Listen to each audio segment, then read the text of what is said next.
Hi, this is Mardy once again and welcome to my channel.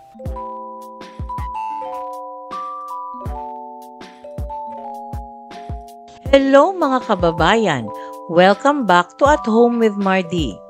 Today, I'm diving into 8 incredible facts about the Spanish-American War in Philippines. Facts that will totally change the way you see this important chapter in history.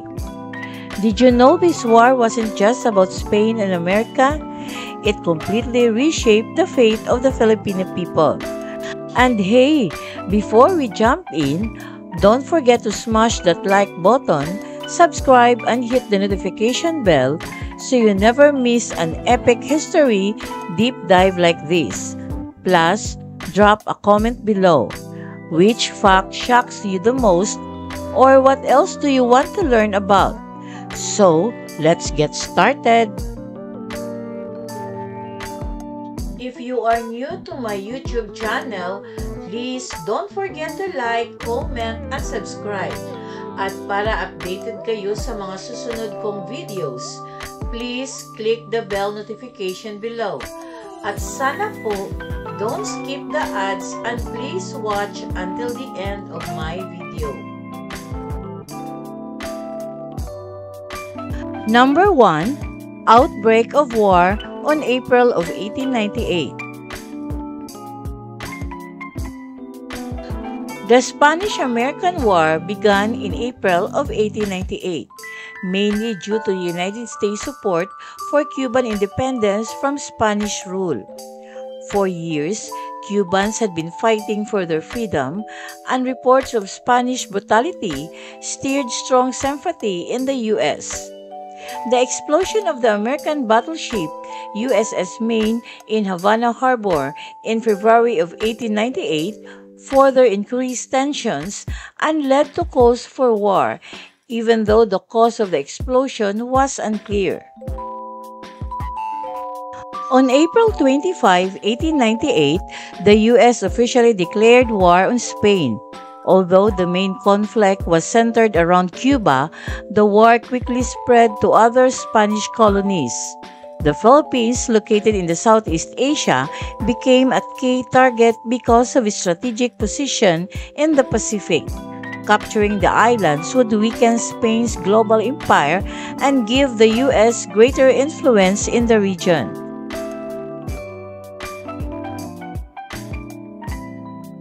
Number 2. The Battle of Manila Bay on May 1 of 1898. On May 1, 1898, Commodore George Dewey led the U.S. Navy in a surprise attack against the Spanish fleet stationed in Manila Bay. The battle was brief but decisive. Within just a few hours, the American forces had destroyed or captured the entire Spanish fleet. The U.S. suffered very few casualties, while Spain's naval presence in the Philippines was completely eliminated. This victory gave the United States control over Manila Bay and marked the beginning of its military presence in the Philippines. It was a major turning point in the war and demonstrated America's growing naval power.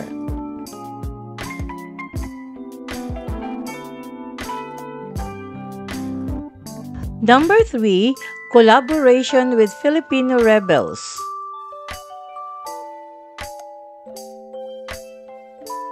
As the war against Spain continued, the United States allied with Filipino revolutionary leader Emilio Aguinaldo, who had been fighting for independence from Spanish rule. With U.S. assistance, Aguinaldo returned from exile in Hong Kong in May of 1898 to lead the Filipino resistance. Filipino and American forces worked together to push Spanish troops out of the key areas, especially around Manila. On June 12, 1898, Aguinaldo declared Philippine independence, hoping the U.S. would support the creation of a free Filipino nation. At this stage, cooperation between the two sides appeared strong, united by a common goal of defeating Spain.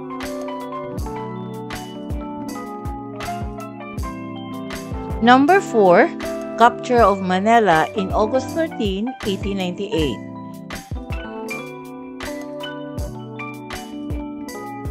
On August 13, 1898, American forces captured Manila in a coordinated and largely staged battle with the Spanish. The Spanish, aware that their defeat was inevitable, agreed to surrender to U.S. troops rather than to Filipino revolutionaries.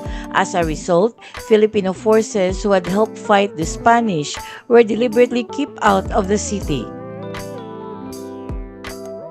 This move angered Filipino leaders and marked the beginning of rising tensions between the United States and the Philippine independence movement.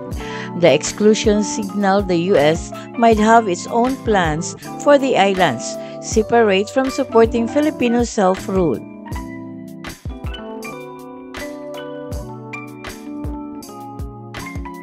Number 5. Treaty of Paris on December 10, 1898.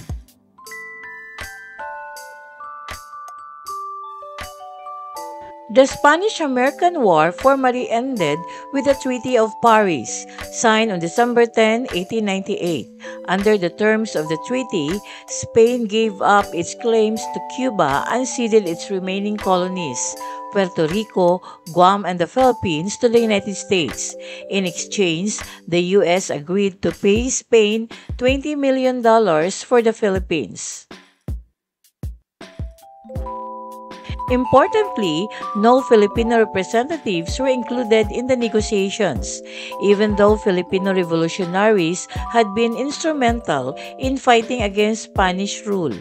This exclusion deeply angered Filipino leaders who had declared independence just months earlier and believed that U.S. would support their sovereignty.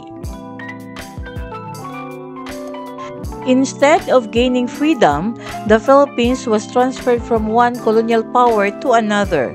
The treaty confirmed U.S. intentions to take control of the islands, leading to widespread feelings of betrayal among Filipinos and laying the groundwork for a new and much longer conflict between Filipino forces and the United States.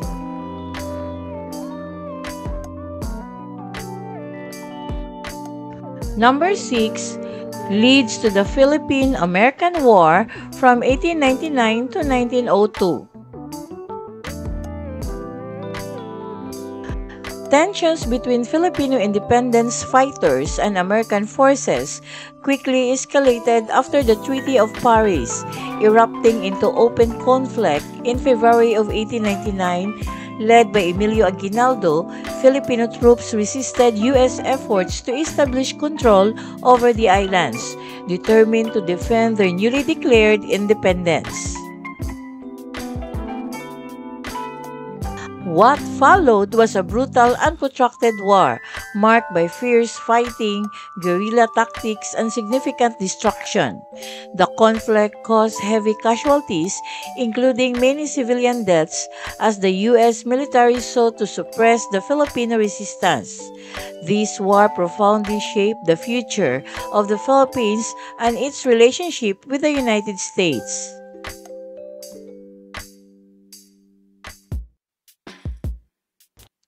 Number 7. Strategic importance of the Philippines.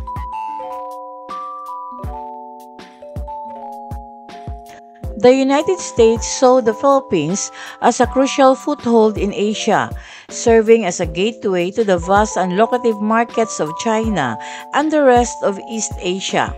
Controlling the islands allowed the U.S. to expand its naval and commercial reach across the Pacific. Acquiring the Philippines marked a significant shift in American foreign policy, from focusing mainly on the Western Hemisphere to embracing overseas imperialism and global influence. This new strategic position helped establish the U.S. as a major power in the Pacific region.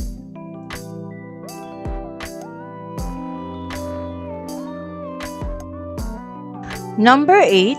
Impact on Filipinos.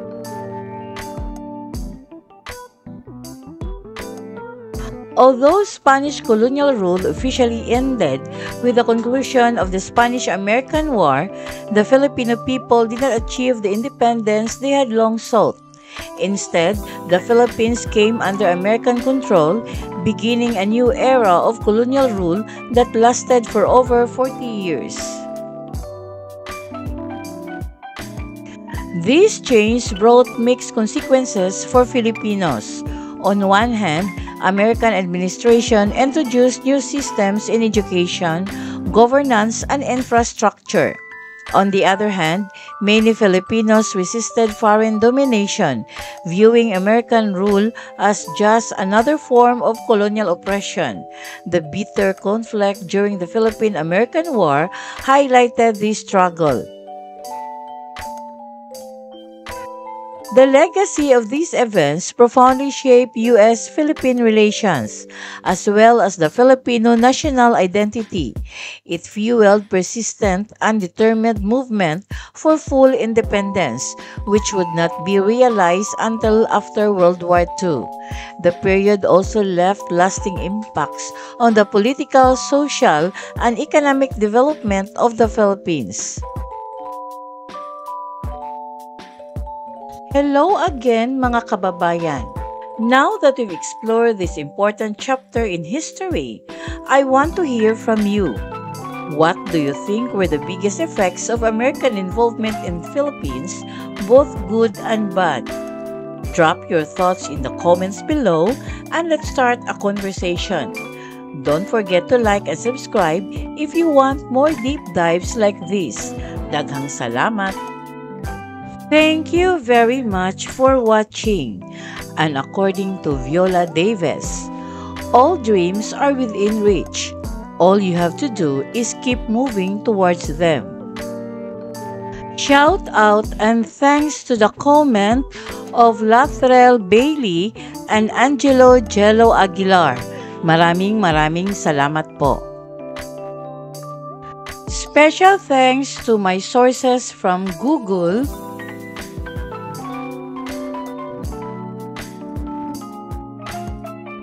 photo credits to Sotori.com, allhistory.fandom.com, Alketron.com,